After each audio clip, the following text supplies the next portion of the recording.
Hello students, नमस्कार, good morning everyone. तो आज जो है आपका एमपी टेट का एक 30 क्वेश्चंस का मॉडल टेस्ट पेपर है मेरे पास आपके लिए, है ना। मतलब दोनों ही पार्ट्स आपके सिलेबस के जो हैं उसमें आपका वो पेडागोजी वाला पार्ट और प्लस वो ग्रामर और पैसेज और वो उन सबको मिला करके कुछ क्वेश्चंस हैं। आप इसको मॉडल टेस्ट पेपर कह सकते हैं।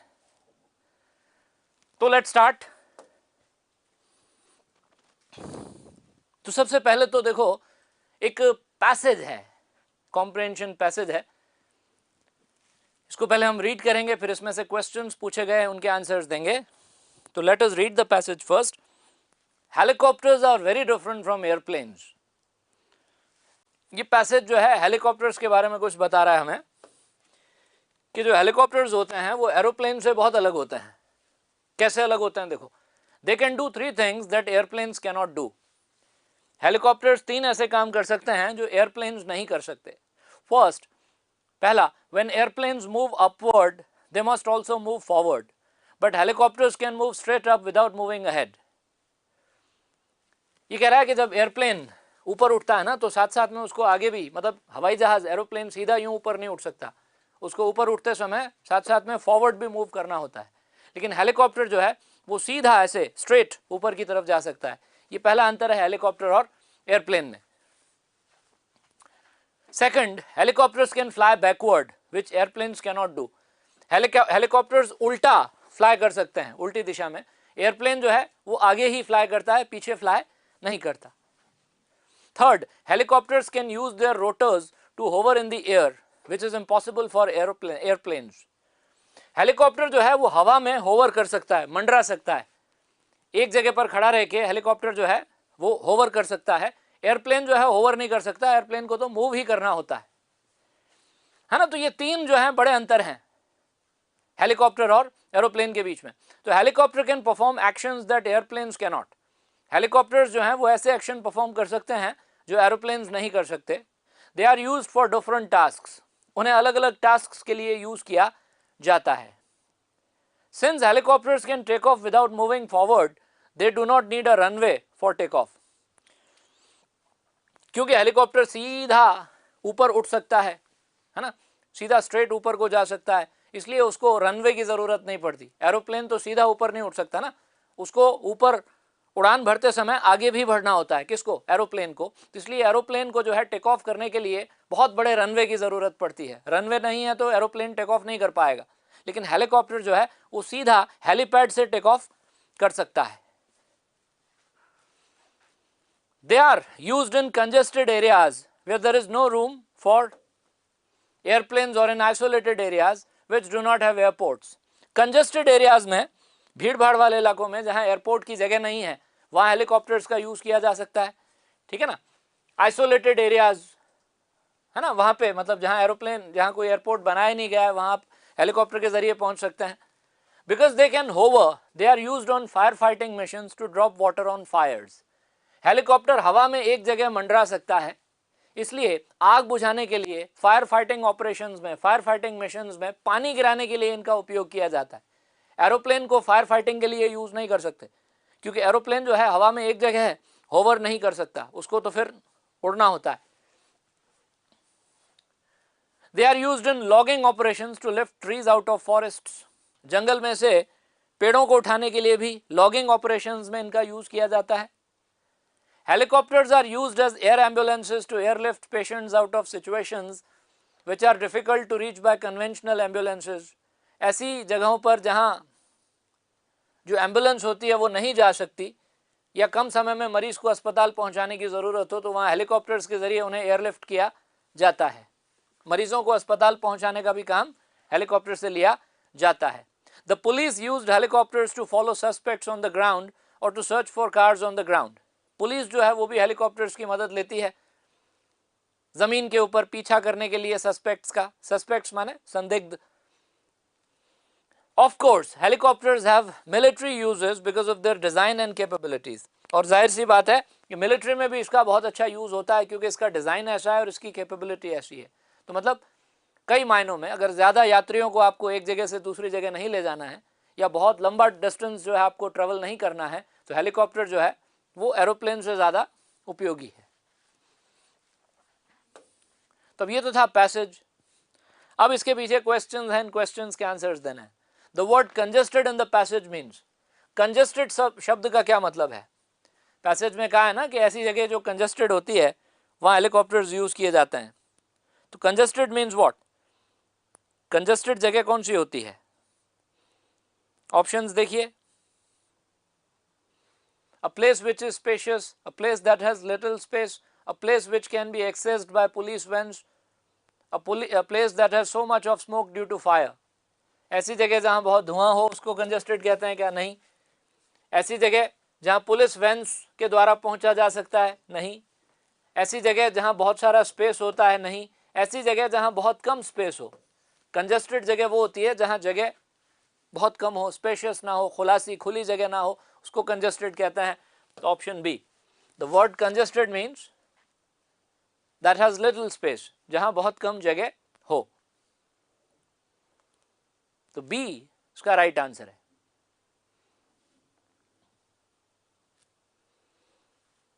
नेक्स्ट है, a helicopter can hover while an airplane cannot. According to the passage hover means what?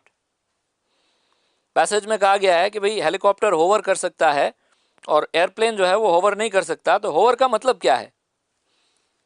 To stay at one place in the air, to move straight up in the air, to go backward in the air, या to fly sideways. Sideways fly करना, ठीक है, backward हवा में जो है वो backward उड़ना, सीधा ऊपर की तरफ जाना, या हवा में एक जगह पर रहना, मंडराना। तो होवर का मतलब होता है मंडराना, to stay at one place in the air, to stay at one place in the air. Option A, to stay at one place in the air.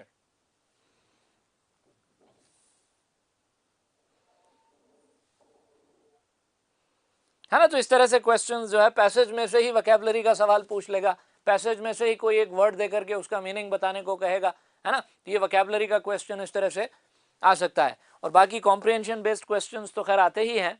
अब जैसे देखिए, point out the grammatical category of the word perform in the passage. Passage में एक शब्द use हुआ है perform.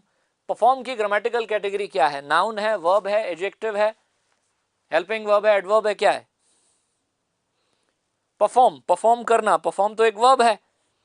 किसी भी चीज को, किसी भी टास्क को आप परफॉर्म करते हैं, दैट मीन्स आप उसे करते हैं, है ना? परफॉर्म करना, perform is a verb, perform is a verb. Option B verb है परफॉर्म।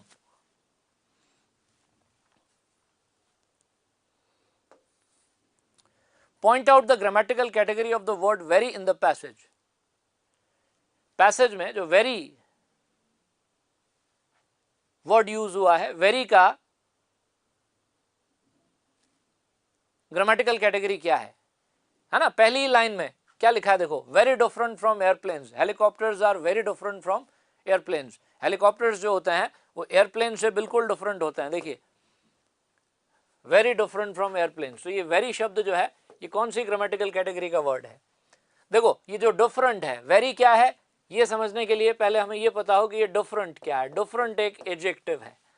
डिफरेंट वर्ड जो है इट्स एन एडजेक्टिव, है ना? तो जो वर्ड एडजेक्टिव को मॉडिफाई करता है, जो वर्ड एडजेक्टिव की डिग्री बताता है, आप कह रहे हैं कि हेलीकॉप्टर्स जो हैं एयरप्लेन से भिन्न हैं, डिफरेंट हैं। कितने, किस हद तक? बहुत हद तक। तो वेरी जो है वो उसकी डिग्री बता रहा है कि हेलीकॉप्टर जो होता है वो एयरप्लेन से किस हद तक डिफरेंट होता है, बहुत डिफरेंट होता है। तो the word very is an adverb. Very एक एडवर्ब होता है। वेरी को जब आप किसी एडजेक्टिव के साथ यूज करते हो, I am very happy, it's very good, very beautiful, very simple, very different, very difficult, है ना, वेरी स्मॉल, तो इन सब एग्जांपल्स में वेरी जो है वो एक एडवर्ब है, क्योंकि बाद वाला वर्ड एक एडजेक्टिव है। तो वेरी इज एन एडवर्ब। जो एडजेक्टिव को मॉडिफाई करे वो होता है एडवर्ब। तो option A,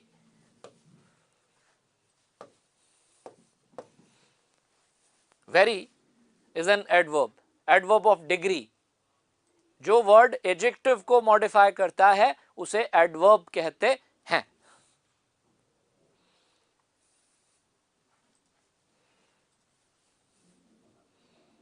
next, Why is a helicopter used as an ambulance?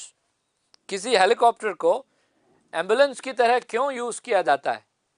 क्यों हेलीकॉप्टर का जो प्रयोग है वो एम्बुलेंस के रूप में करते हैं? It's movement can be navigated easily, क्या उसका मूवमेंट आसानी से नेविगेट किया जा सकता है इसलिए, या it can cross all difficulties of traffic easily, traffic की सारी बाधाओं को वो क्रॉस कर सकता है। It can reach the inaccessible place easily, ऐसी जगहों पर पहुंच सकता है जो एक्सेसिबल नहीं है। एक्सेसिबल मीन्स जहां पहुंचना आसान नहीं हो, ठीक है। या it can fight fire, ambulance की तरह हेलीकॉप्टर्स को इसलिए यूज करते हैं क्योंकि इनएक्सेसिबल जगहों तक आसानी से पहुंचा जा सकता है। ऐसी जगह है जहां साधारण एम्बुलेंस जो है, कन्वेंशनल एम्बुलेंस, वो नहीं पहुंच सकती, वहां हेलीकॉप्टर के जरिए पहुंचा जा सकता है।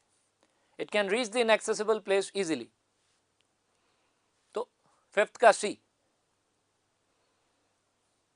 इनएक्सेसिबल मीन्स वो जगह जिसको आप वैसे आसानी से एक्सेस नहीं कर सकते, उसको कहते हैं इनएक्सेसिबल।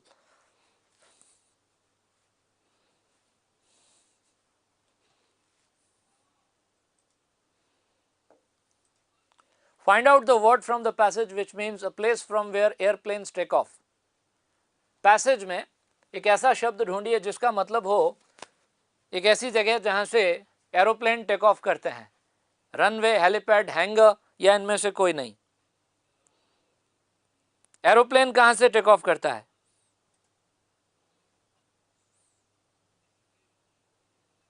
एरोप्लेन रनवे से टेक ऑफ करता है ना। हेलीपैड से हेलीकॉप्टर टेक ऑफ करता है और एरोप्लेन को टेक ऑफ करने के लिए रनवे चाहिए, तो वो रनवे से टेक ऑफ करता है। हैंगर वो जगह होती है जहां एरोप्लेन्स को पार्क किया जाता है, एयरक्राफ्ट को पार्क किया जाता है, जहां एयरक्राफ्ट खड़े किए जाते हैं उस जगह को हैंगर कहते हैं, है ना। तो इसका आंसर होगा रनवे। सिक्स्थ का बी, ऑप्शन बी, रनवे।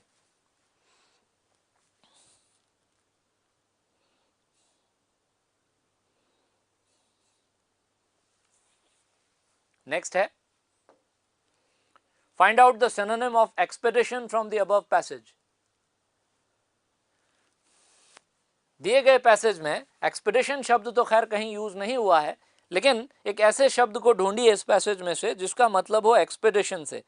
अभी एक्सपेडिशन का मतलब क्या होता है पहले तो ये पता हो। एक्सपेडिशन का सिनोनिम बताना है हमको पैसेज में से। तो एक्सपेडिशन कहते हैं किसको? एक्सपेडिशन कहते हैं अभियान को। एक्सपेडिशन मीन्स कोई अभियान, है ना। तो अभियान शब्द का कोई दूसरा वर्ड जो इंग्लिश में हो वो इस पैसेज में यूज हुआ है, वो कौन सा वर्ड है? बूथ, प्रोजेक्ट, सेशन या मिशन? मिशन वर्ड यूज हुआ है ना। फायर फाइटिंग मिशन, हेलीकॉप्टर को फायर फाइटिंग मिशन में यूज करते हैं, इसका मतलब आग बुझाने के लिए इनका उपयोग करते हैं। तो यहाँ मिशन वर्ड जो है वो एक्सपेडिशन का सिनोनिम है। Option D, mission. Expedition means mission, D.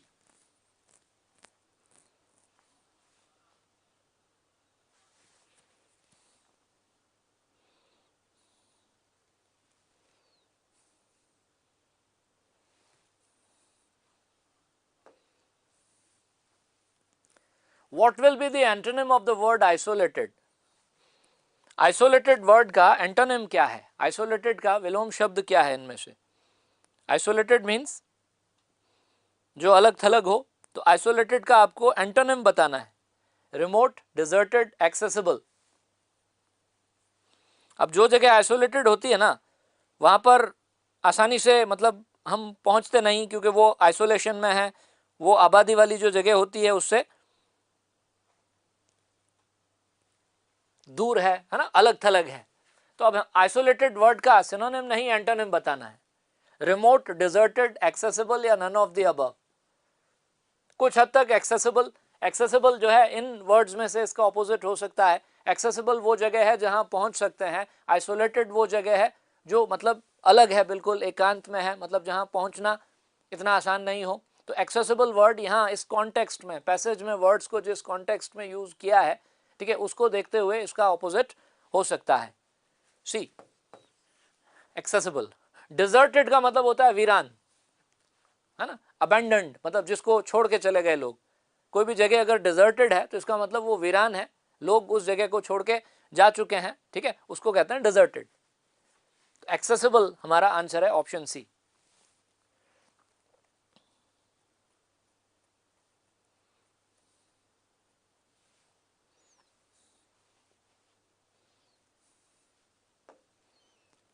Helicopters do not need a runway to take off, why? Helicopters को उड़ान भरने के लिए, टेक ऑफ करने के लिए रनवे की जरूरत नहीं होती है।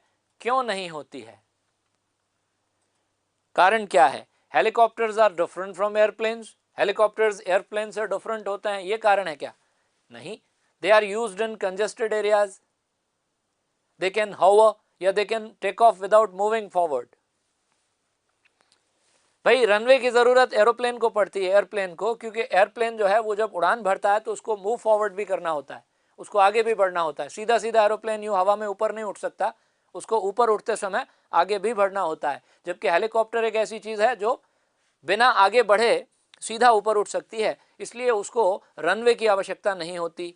ठीक है, helicopters do not need a runway to take off. तो D, they can take off without moving forward, ये उसका रीजन है।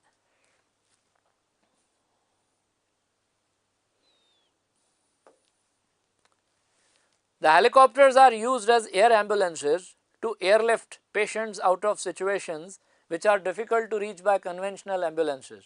Thus, conventional ambulances are useless. Now, the fallacy in the above statement is fallacy of false analogy, fallacy of hasty generalization, fallacy of composition, fallacy of division. Helicopters को air ambulance की तरह use कर सकते हैं patients को उठाने के लिए, एयरलिफ्ट करने के लिए ऐसी जगहों से जहां से मतलब एक जो कन्वेंशनल एम्बुलेंस होती है जहां उसका यूज नहीं किया जा सकता है ना। तो इसका मतलब ये निकाला जाए कि जो कन्वेंशनल, जो हमारी परंपरागत एम्बुलेंसेज है वो बेकार हैं। क्या इसका ये मतलब निकालें? अगर कोई इसका ये मतलब निकालता है तो ये एक फैलेसी है, भ्रांति है। ये किस तरह की फैलेसी है? फैलेसी जो है रीजनिंग का एक एरर होता है। फैलेसी किसको कहते हैं? रीजनिंग का एक एरर, है ना। मतलब आप गलत निष्कर्ष उसका निकाल लेते हो, जल्दबाजी में आपने निष्कर्ष निकाल लिया कि क्योंकि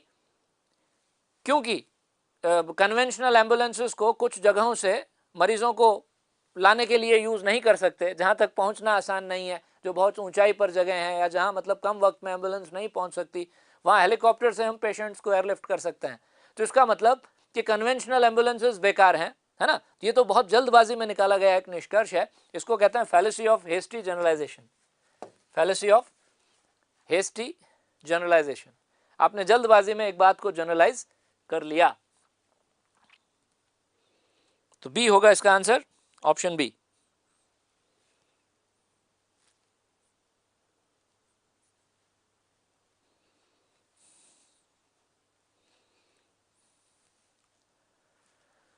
अब ये कुछ ग्रामर के क्वेश्चंस हैं।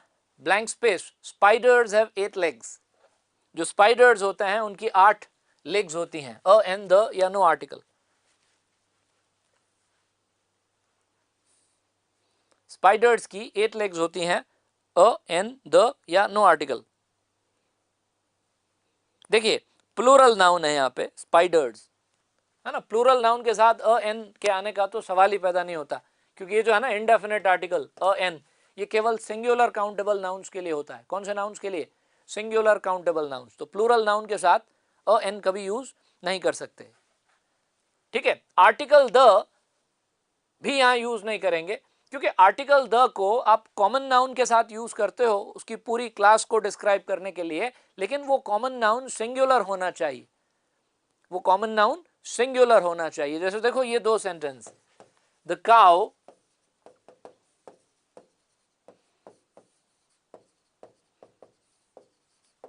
Is a useful animal. Guy, cow जो है वो एक उपयोगी जानवर होता है। तो यहां जब मैं कहता हूं द काउ, तो यहां द काउ से मेरा मतलब किसी एक काउ से नहीं, पूरी जाति से है। मेरे कहने का मतलब है जितनी भी काउज होती हैं वो सब यूजफुल होती हैं। तो सिंगुलर कॉमन नाउन अगर अपनी पूरी क्लास को रिप्रेजेंट करेगा तब आप उसके साथ द का, डेफिनेट आर्टिकल का यूज करेंगे। लेकिन यही बात अगर आप किसी प्लूरल नाउन की मदद से कहेंगे तो आप आर्टिकल नहीं लगाएंगे, फिर आप कहेंगे cows are useful animals. The cow is a useful animal. Cows are useful animals. तो ऐसा ही सेंटेंस है ये, स्पाइडर्स हैव 8 लेग्स। स्पाइडर नहीं लिखा है, नाउन सिंगुलर नहीं है, नाउन प्लूरल है, प्लूरल नाउन है और पूरी क्लास की बात की जा रही है कि जितने भी स्पाइडर्स होते हैं, कोई एक दो नहीं, सारे ही स्पाइडर्स की 8 लेग्स होती हैं। तो प्लूरल नाउन अगर अपनी पूरी क्लास को रिप्रेजेंट इस तरह से करता है तो उसके साथ फिर नो आर्टिकल। तो option D, spiders have 8 legs.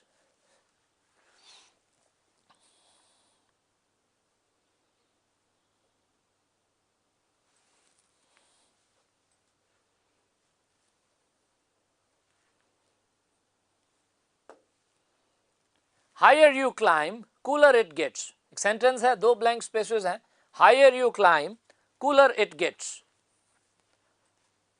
कहने का मतलब जितना आप ऊंचाई पर चढ़ते हो उतनी वहां ठंड बढ़ती जाती है, जितना आप ऊपर की तरफ जाते हैं उतना मौसम ठंडा होता चला जाता है, उतनी ठंड बढ़ती चली जाती है। तो द कौन सा आर्टिकल यूज करेंगे? देखो, दो कंपैरेटिव फॉर्म्स जब एक साथ आती है ना एक सेंटेंस में, दो एडजेक्टिव की या एडवर्ब की दो कंपैरेटिव डिग्री जब एक साथ आती है इस तरह से, है ना, जब आप ये कहते हो कि किसी एक चीज की डिग्री के बढ़ने के साथ साथ किसी दूसरी चीज की भी डिग्री बढ़ती है, किसी एक चीज के बढ़ने के साथ साथ कोई दूसरी चीज भी बढ़ती है या घटती है, तो दोनों ही कंपैरेटिव फॉर्म्स के साथ आप डेफिनेट आर्टिकल यूज करते हो। तो आप द का यूज करेंगे, the higher you climb the cooler it gets. Option C, the higher you climb the cooler it gets। जितना ज्यादा आप ऊंचाई पर जाते हैं उतना ठंड बढ़ती जाती है। तो ऑप्शन सी।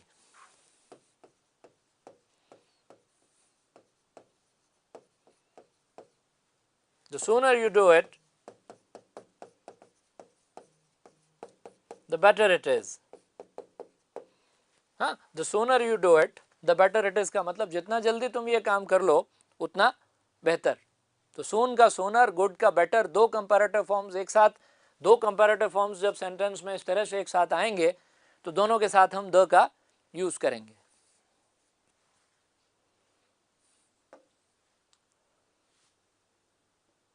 चलिए नेक्स्ट है, hurry up, movie starts in 15 minutes. जल्दी कीजिए, मूवी 15 मिनट में शुरू हो जाएगी। अब यहां मूवी के साथ आर्टिकल लगाना है। Hurry up, movie starts in 15 minutes. A movie, an movie, the movie या नो आर्टिकल? भैया आप मूवी देखने आए हैं तो आप जिस मूवी को देखने के लिए सिनेमा हॉल आए हैं या जा रहे हैं उसी मूवी के बारे में बात करेंगे, है ना। तो you are talking about a particular movie, आप किसी पर्टिकुलर मूवी की बात कर रहे हो जो कि 10 मिनट में शुरू होने वाली है ना। तो कभी कभी क्या होता है कि वो अंडरस्टूड होता है, मतलब वो जो नाउन है जिसके बारे में हम बात कर रहे हैं ये अंडरस्टूड होता है कि हम किसी एक डेफिनेट निश्चित खास चीज के बारे में बात कर रहे हैं। तो हम किसी एक खास मूवी के बारे में कह रहे हैं जिसको हम देखने जा रहे हैं कि वो मूवी 10 मिनट में शुरू होने वाली है। The movie starts in 15 minutes. C, hurry up, the movie starts in 15 minutes.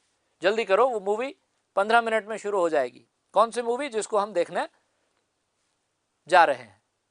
तो यहां पे मूवी जो है वो एक डेफिनेट नाउन है। Definite noun means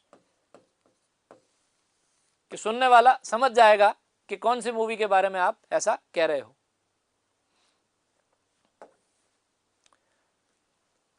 The research shows beyond doubt that smoking contributes to heart diseases। Research ये बताती है कि सिगरेट पीने से हार्ट डिजीजेस होती हैं। हार्ट डिजीजेस के होने में सिगरेट का एक बहुत बड़ा कंट्रीब्यूशन है ना। तो इसमें कौन सा आर्टिकल यूज करेंगे?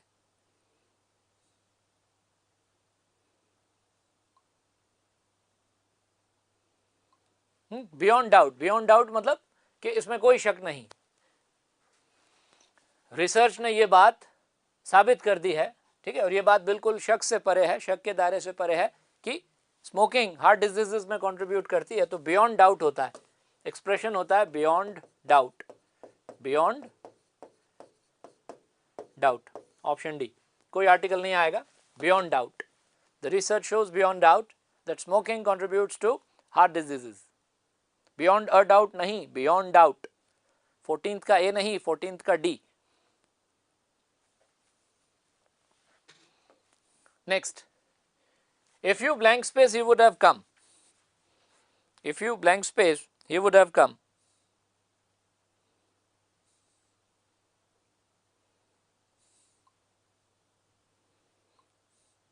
Conditional sentence है ये. If you have asked, he would have come. If you had asked, he would have come. If you asked, if you would ask. ये टाइप 3 का कंडीशनल सेंटेंस है जिसको थर्ड कंडीशनल भी कहते हैं. क्या है ये? टाइप 3 का कंडीशनल सेंटेंस. टाइप 3 के कंडीशनल सेंटेंस में क्या होता है कि जो कंडीशनल क्लॉज होता है उसमें इफ के साथ हम पास्ट परफेक्ट टेंस यूज करते हैं. कौन सा टेंस? इफ के साथ पास्ट परफेक्ट टेंस. और जो मेन क्लॉज होता है वो कुछ इस तरह का होता है. सब्जेक्ट के साथ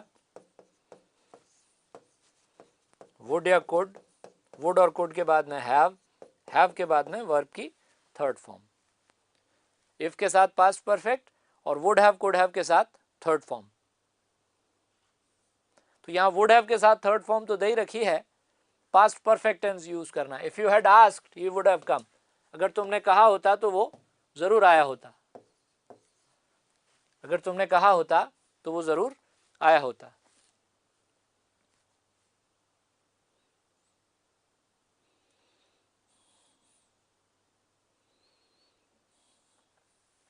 तो ऑप्शन ए.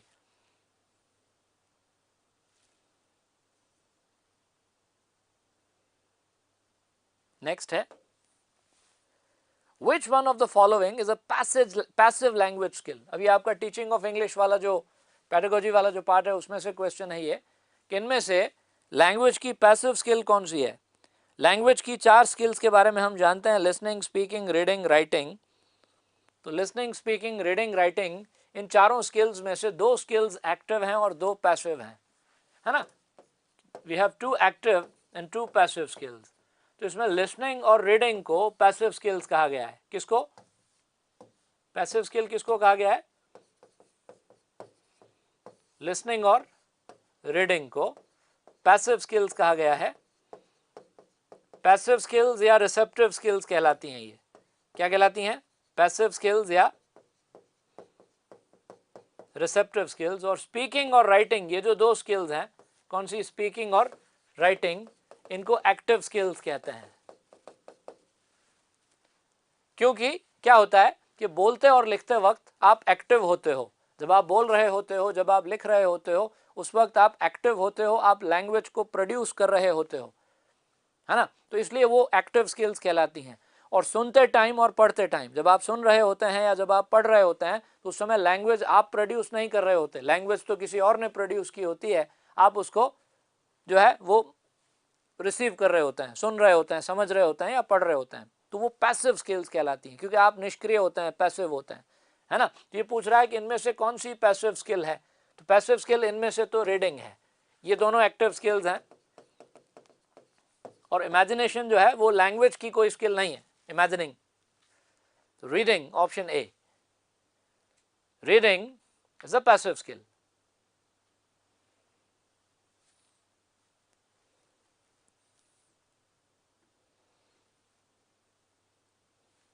अगला क्वेश्चन है ग्रामर इज.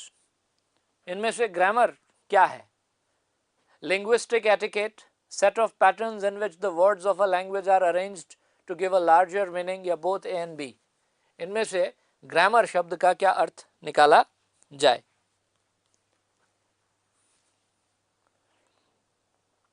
जनरली ग्रामर से जो मतलब हम समझते हैं ना, जब हम कहते हैं व्याकरण, ग्रामर,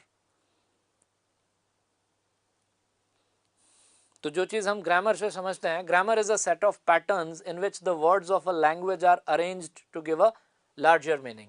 ग्रामर में क्या होता है? ग्रामर में स्ट्रक्चर्स होते हैं, पैटर्न्स होते हैं. ऐसे पैटर्न्स, ऐसे स्ट्रक्चर्स, है ना, जिनमें हम लैंग्वेज के वर्ड्स को अरेंज करते हैं ताकि एक बड़ा अर्थ कन्वे किया जा सके. जैसे जो वर्ड्स होते हैं, शब्द होते हैं, शब्दों के अर्थ छोटे होते हैं, है ना. वर्ड जो है कंप्लीट थॉट कन्वे नहीं कर पाता. एक पूरा थॉट कन्वे करने के लिए आपको वर्ड्स को सेंटेंसेस में यूज़ करना पड़ता है. तो जब आप किसी वर्ड को सेंटेंस में यूज़ करोगे है ना। तो उसके लिए सेंटेंस का कोई पैटर्न या कोई स्ट्रक्चर होगा, एक क्रम होगा जिस क्रम में आप शब्दों को यूज करेंगे, है ना, तो उसे ग्रामर कहते हैं। तो ये वाली बात तो सही है बिल्कुल कि grammar is a set of patterns in which the words of a language are arranged to give a larger meaning. लेकिन ये वाली बात भी गलत नहीं है। ग्रामर जो है वो लिंग्विस्टिक एटिकेट होता है, लैंग्वेज का एक एटिकेट। एटिकेट से क्या समझते हो? एटिकेट माने शिष्टाचार।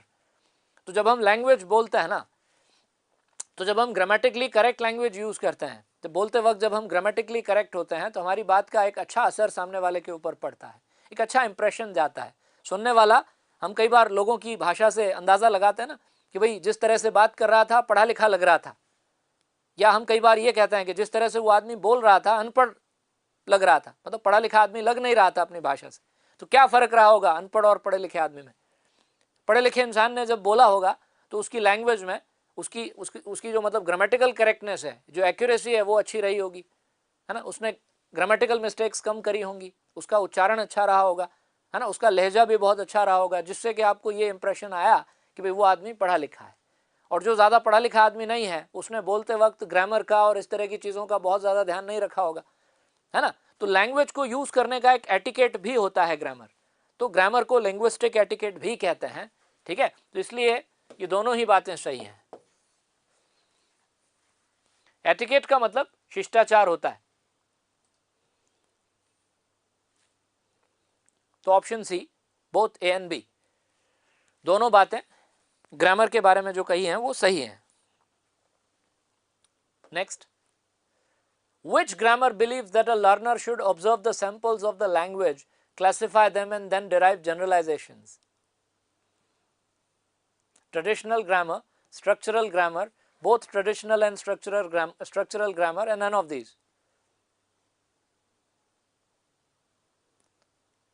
इनमें से कौन सा ग्रामर जो है वो ये बिलीव करता है कि लर्नर को जो है ना वो लैंग्वेज के सैंपल्स को ऑब्जर्व करना चाहिए, उनको क्लासिफाई करना चाहिए और उनको क्लासिफाई करने के बाद में अपने निष्कर्ष निकालने चाहिए, जनरलाइज करनी चाहिए चीज़ें।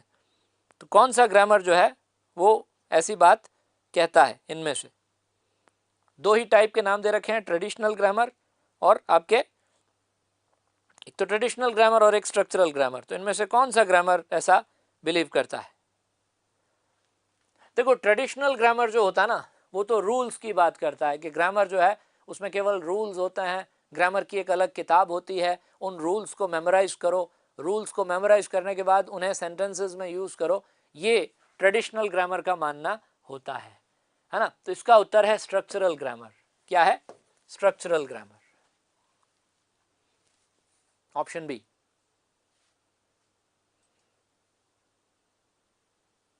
ए नहीं, बी।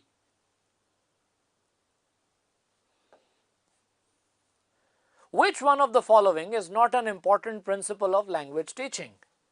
इनमें से लैंग्वेज टीचिंग का एक सिद्धांत कौन सा नहीं है? कौन सा इनमें से लैंग्वेज टीचिंग का एक प्रिंसिपल नहीं है? Students should learn a language by doing it. Doing it नहीं, यूजिंग इट कर देते हैं इसको। Students should learn a language by using it. Students को लैंग्वेज यूज करके सीखनी चाहिए। ये बात तो सही है कि भाषा को तो यूज करके ही सीखा जाता है, तो यूज करके सीखनी चाहिए। Students should proceed from concrete to abstract. Students को जो है ना वो हिंदी में कहते हैं मूर्त से अमूर्त, कॉन्क्रीट से एब्स्ट्रैक्ट की तरफ जाना चाहिए। कॉन्क्रीट मतलब वो चीज़ें जो हैं, जो एग्जिस्ट करती हैं।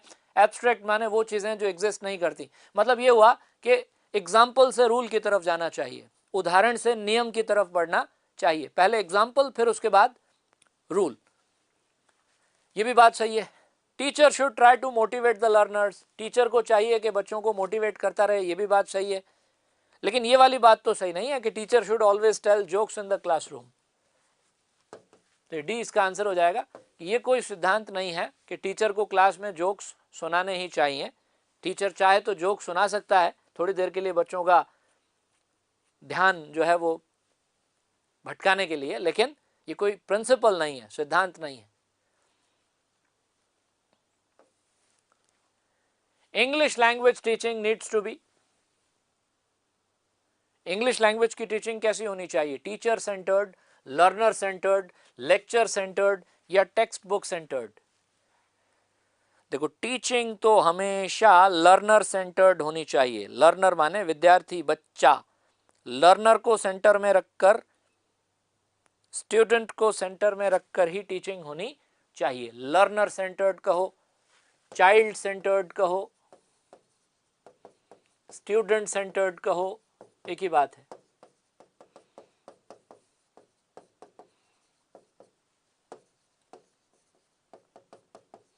इसको प्यूपिल ओरिएंटेड भी कह सकते हैं, इसको लर्नर ओरिएंटेड भी कह सकते हैं, एक ही बात है। तो लर्नर सेंटर्ड होनी चाहिए, option B.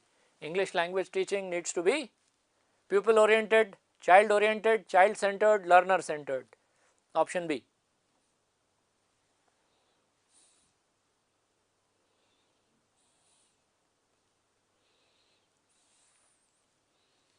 Next, reading is, reading क्या है? The ability to use oral language appropriately and effectively, merely the ability to pronounce words, recognizing the letters of the English alphabet, या the ability to comprehend and interpret text at the age and grade appropriate level?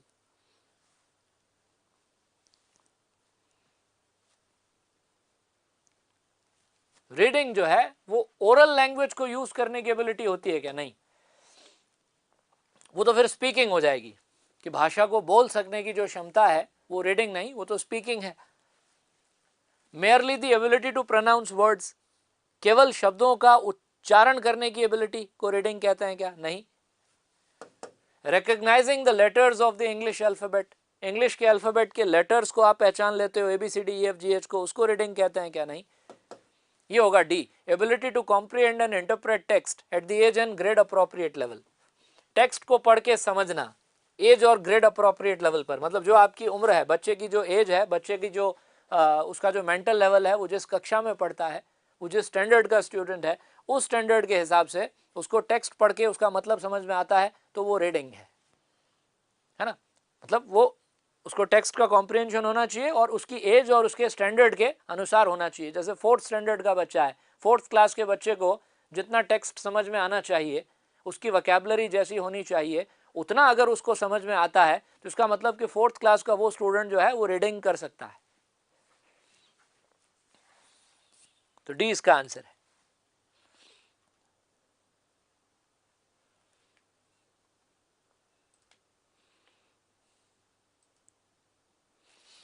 Next, teaching aids that facilitate learning by using the sense of hearing are, वो teaching aids जो learning को आसान बनाती हैं hearing का sense use करके, उन्हें क्या कहते हैं? Visual aids, multimedia aids, flash cards या audio aids? Audio visual aids होती हैं, उनमें से जो ऑडियो एड्स होती हैं, ऑडियो एड्स मतलब कि वो एड्स जो आपकी सेंस ऑफ हियरिंग को यूज करके आपकी लर्निंग को फैसिलिटेट करती हैं, they are audio aids, option C, audio ads.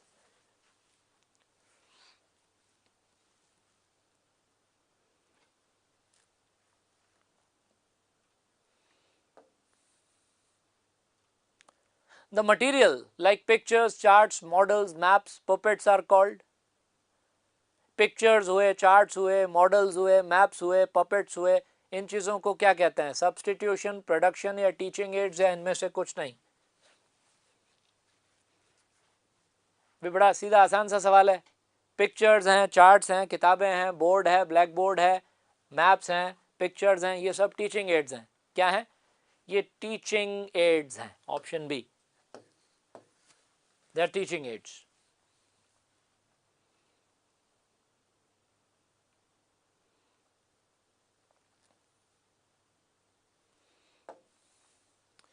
Speaking and writing are, speaking और राइटिंग क्या होते हैं? Productive skills, receptive skills, non creative skills या कॉन्फिडेंस स्किल्स?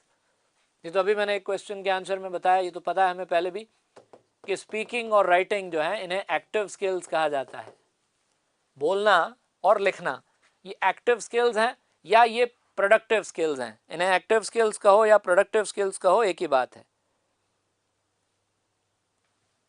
ठीक है, क्योंकि इन स्किल्स में हम लैंग्वेज को प्रोड्यूस करते हैं। बोलते और लिखते वक्त हम लैंग्वेज को प्रोड्यूस कर रहे होते हैं, तो इसलिए ये प्रोडक्टिव स्किल्स हैं A, they are productive skills.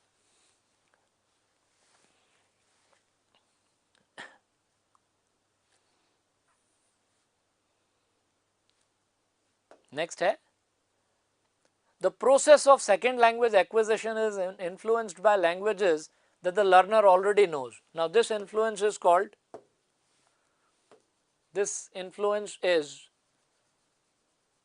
second language जब बच्चा acquire करता है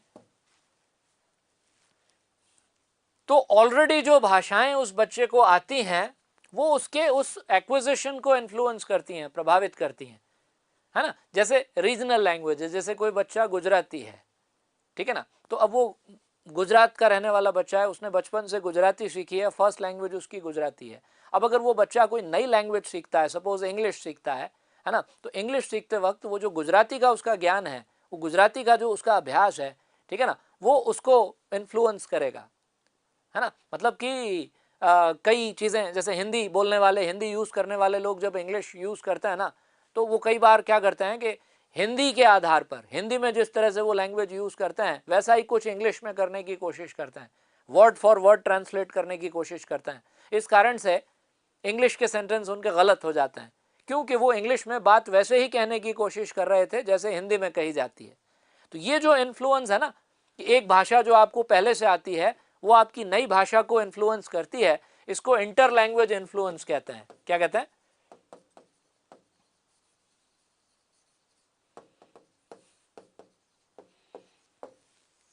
inter language influence.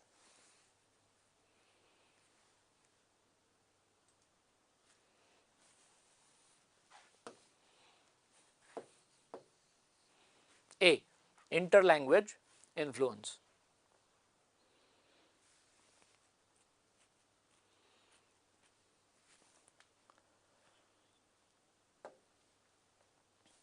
Students learning a language often lack confidence when speaking due to the language's unique pronunciation. Now, one way to overcome this problem is, students जो है ना, वो कई बार भाषा बोलते समय कॉन्फिडेंस की कमी की वजह से बोल नहीं पाते, क्योंकि इंग्लिश, अब इंग्लिश की बात हम करें तो इंग्लिश के प्रोनाउंसिएशन, इंग्लिश के वर्ड्स को प्रोनाउंस करने का तरीका बड़ा यूनिक है ना। तो उस भाषा का उच्चारण ना आने की वजह से बच्चा जो है वो कॉन्फिडेंस की कमी महसूस करता है और बोल नहीं पाता। तो इस समस्या से उबरने का एक तरीका क्या हो सकता है इनमें से? Using game like activities which require verbal interactions in the classroom, conducting special speech therapy, correcting errors, या children reading aloud in the class. मतलब इनमें से किस तरीके से जो है वो प्रोनाउंसिएशन से जुड़ी समस्या को ओवरकम किया जा सकता है। बच्चों को क्लास में लाउड रीडिंग करवाई जाए, स्पीच थेरेपी कराई जाए काउंसलर को बुला करके, जब जब गलतियां हो तब उन्हें सुधारा जाए, या इनमें से कौन सा तरीका इसके लिए उपयोगी हो सकता है जिससे कि बच्चों को लैक ऑफ कॉन्फिडेंस जो होता है वो ना हो?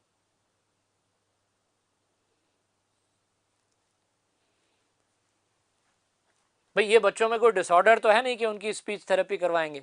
डिसऑर्डर होता है बच्चे के अंदर, वो तो उस लैंग्वेज के प्रोनाउंसिएशन के रूल्स यूनिक हैं, इस वजह से वो बच्चा नहीं बोल पा रहा।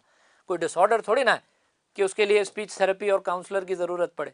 एरर्स के करेक्ट करने का इससे कोई लेना देना नहीं, लेकिन इसके लिए क्लास में ऐसी गेम लाइक एक्टिविटीज़ करवा सकते हो, ठीक है, जिसमें वर्बल इंटरेक्शंस हो, बच्चों को बोलने का अवसर मिले, जिससे कि ज़्यादा से ज़्यादा बच्चे जो है ना वो उस भाषा के वर्ड्स को प्रोनाउंस करना उनको मौका मिले। जितना वर्ड्स को प्रोनाउंस करने का मौका मिलेगा, जितना एक्सपोजर मिलेगा, उतना बच्चों का प्रोनाउंसिएशन अच्छा होगा।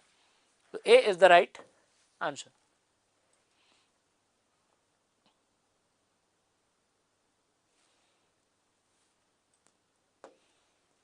Language acquisition means what? Language को अक्वायर करने का क्या मतलब है? देखो, लैंग्वेज अक्वायर की जाती है, लैंग्वेज लर्न नहीं की जाती, लैंग्वेज को अक्वायर किया जाता है। तो लैंग्वेज को अक्वायर करना, अक्वायर वर्ब है, वर्ब इसका नाउन होता है एक्विजिशन।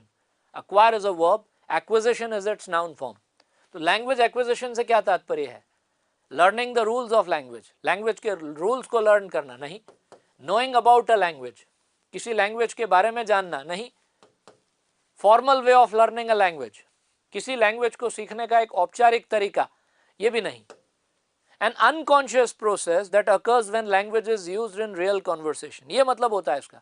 अनकॉन्शियस प्रोसेस मतलब अनकॉन्शियसली हम लैंग्वेज को अक्वायर करते हैं। अगर हमें ऐसे लोगों के बीच में रहने का मौका मिले जो एक विशेष भाषा बोलते हैं, है ना, तो उन लोगों के बीच में जब हम अच्छा खासा समय बिताएंगे तो उनकी बोली जाने वाली लैंग्वेज को और उसके ग्रामर को हम खुद ब खुद अक्वायर कर लेंगे, और थोड़े टाइम के बाद में हम खुद जो है वही लैंग्वेज को बोलना शुरू कर देंगे।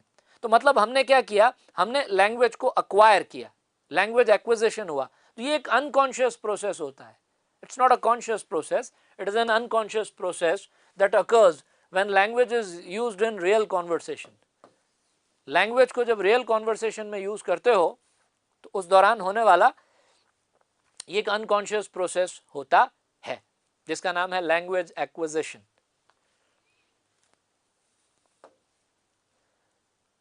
Remedial teaching refers to teaching, remedial teaching से क्या मतलब है, किसको पढ़ाना, क्या पढ़ाना? To help bright learners to excel, to test learners periodically, to address gaps in learning, या teaching after the regular school hours. Excel माने आगे बढ़ना, तो रेमेडियल टीचिंग होशियार बच्चों को आगे बढ़ाने के लिए होती है क्या? नहीं होती ना, वो तो बच्चे पहले से होशियार हैं, उनको और एक्सेल करने की जरूरत नहीं। टू टेस्ट लर्नर्स पीरियडिकली, समय समय पर लर्नर्स का टेस्ट लेते रहने को रेमेडियल टीचिंग कहते हैं क्या? नहीं। स्कूल के बाद बच्चे को एक्स्ट्रा आवर्स बिठाकर पढ़ाने को रेमेडियल टीचिंग कहते हैं क्या? नहीं, है ना। लर्निंग में जो गैप्स रह गए, मतलब कुछ बच्चे जो है वो लर्न नहीं कर पाए, दूसरे बच्चों की तुलना में उनका परफॉर्मेंस अच्छा नहीं है ना, तो उन बच्चों की लर्निंग में जो गैप्स आ गए उनको भरने का काम करती है रेमेडियल टीचिंग। हाँ, तो it is teaching to address gaps in learning. Learning में गैप्स को एड्रेस करने के लिए इसको किया जाता है। 28 का सी।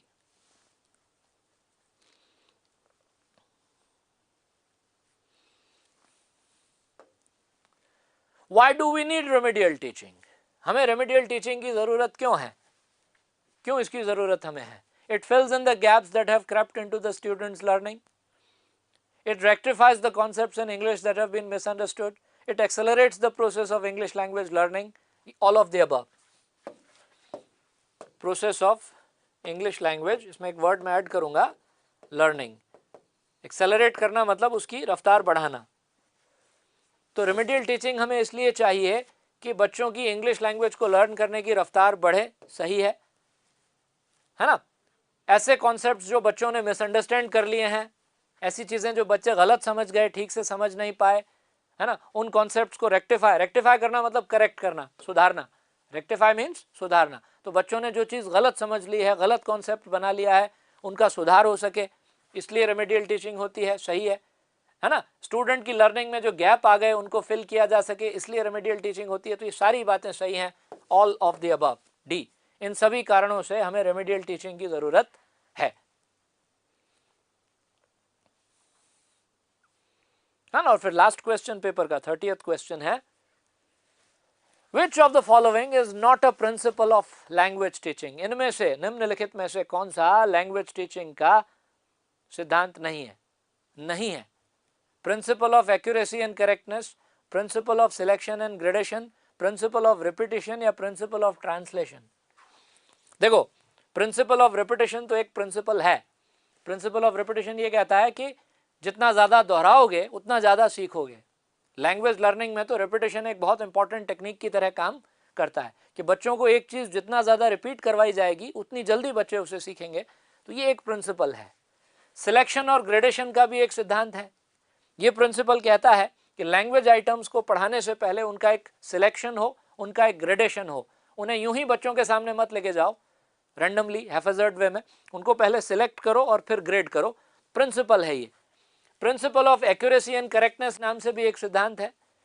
टीचर के ऊपर लागू होता है कि टीचर को खुद जो है वो एक्यूरेसी और करेक्टनेस का ध्यान रखना चाहिए, ताकि बच्चे जब उसकी कॉपी करें, उसको इमिटेट करें, तो बच्चे उसका गलत इमिटेशन ना करें। तो ये भी एक प्रिंसिपल है। लेकिन प्रिंसिपल ऑफ ट्रांसलेशन ऐसा कोई प्रिंसिपल नहीं है, ऐसा कोई सिद्धांत नहीं है। तो ऑप्शन सी इसका आंसर है। इसके साथ ही हमारा मॉडल टेस्ट पेपर जो है पूरा होता है 30 क्वेश्चंस। तो जिन लोगों के एग्जाम्स हैं उन सबको मेरी तरफ से best wishes, all the best, ठीक है, and have a nice day, thank you.